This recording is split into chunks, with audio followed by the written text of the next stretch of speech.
Hello everyone, and welcome to After Alexander. Episode 60, A Foot in the Door.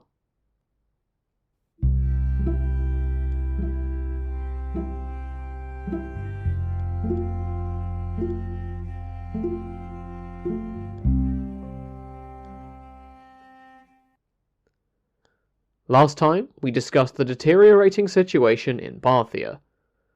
Today, we're going to look at the other belligerent player on the eastern stage, namely Bactria. Antiochus II had never gone east of Babylon, and was the first of the Seleukid monarchs to not really know the east. Diodotus I was satrap for 20 years, which isn't unusual. The sense I get from Grainger is that lack of Seleukid attention saw everything slowly become more independent. After all, there had been lots to do in the west. The fact that Ptolemy III had crashed through the centre can't have helped the eastern situation. Likely as not, Seleucus had gutted the east of troops in order to fight his western problems. Justinus says that the Battle of Ancyra prompted Arsaces to attack Parthia, this time successfully. Arsaces had also taken territory, but Seleucus couldn't do anything until he dealt with his other problems. Now, Bactria and Sogdiana had stopped following Seleukid orders. The cities of the east, new and populated by Greeks, had resented Macedon's supremacy. A wily ruler could exploit this, and it fell to Diodotus, a governor and likely as not a Greek, to do so and declare his independence. It is uncertain if Diodotus rebelled before or after Ptolemy III swallowed up the centre of the empire, as we saw in previous episodes. We now have three independent powers in the east: Andragoras, Arsaces, and Diodotus, as we discussed last time. Asterbene might once have been part of Bactria, and Diodotus saw it as his. Supposedly, Strabo says that Arsaces only attacked Parthia because he was afraid of how powerful Diodotus was. Diodotus had been the one to push back against Arsaces invading Bactria previously, but Arsaces had just carried on into Parthia, which wasn't as large or as strong. Diodotus I was king from either 256 or 245 until 235 BCE. However, I should say that Grainger is of the opinion that kingship in Bactria was a slow and gradual process, culminating with Diodotus II. Just like Andragoras, he had become governor under the rule of Antiochus II. We know someone sent Seleucus II 20 elephants to help fight against Ptolemy III. This might have been Diodotus, or it might have been someone else, as per the question that we don't know when in the timeline, compared to the Third Syrian War, Bactrian independence took place. Now, in terms of the geopolitical situation round about the time Seleucus starts turning east, Arsaces was afraid of both Seleucus and Diodotus I, but Grainger says this doesn't necessarily mean that they were joining forces.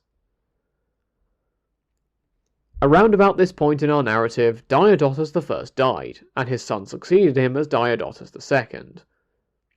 Diodotus II is the only child we know of, although there may have been a daughter who was married to someone called Euthydemus. Diodotus II faced the issue of whether to join with Seleucus, who wanted to get east back, or with Arsaces. Seleucus II would not tolerate an independent Diodotus II if he joined forces with the Seleukid king. However, if the Parthians expanded further, the Bactrians would have been divided from the rest of the Hellenistic world.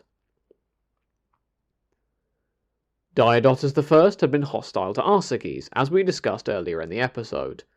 However, Diodotus II arranged a treaty agreeing their border.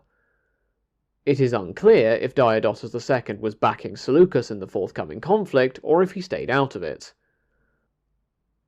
For his part, Arsaces allied himself with Diodotus II, which is probably the border agreement Bevan mentions.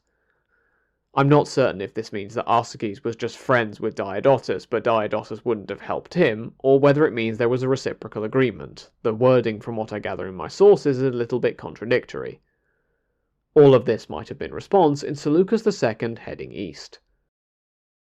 Seleucus probably marched east with a smaller force. Given that the Syrian war had left its casualties, there were troops in Babylon, and likely some soldiers guarding against Hyrax trying any funny business. Seleucus might have thought that Diodotus I would help him. However, Diodotus' death prevented this, And as we've seen and will probably gather from the rest of this episode, Diodotus II appears to be somewhat lukewarm, albeit with an unknown stance to the Seleucids. As Seleucus advanced, the Parthians melted away into the desert, and we don't know if he followed them.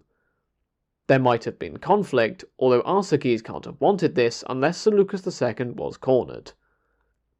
Ultimately, however, we know there was some conflict in 228 BCE which had its anniversary marked by the Parthians, although the size of this struggle is unknown.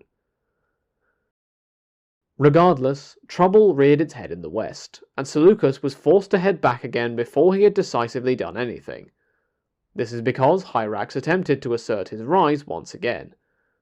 Attalus I was pushing Hyrax in the west, so Hyrax decided to exert a little pressure of his own on his brother state in the east. Seleucus II would never get as far as Diodotus. Once Seleucus was gone, Arsaces took Parthia back, and now there was nothing stopping him. Edwin Bevan mentioned that we leave Iran behind for the next quarter of a century in our narrative until the next generation. After Seleucus was defeated, he turned back towards Babylon. Next time, we'll continue following Seleucus II through what appears to be his increasingly desolate reign. Until then, thank you all for listening. Feel free to get in touch at the show's email address for any questions, comments, or topic suggestions for future episodes. Until next time, have a great week, everyone.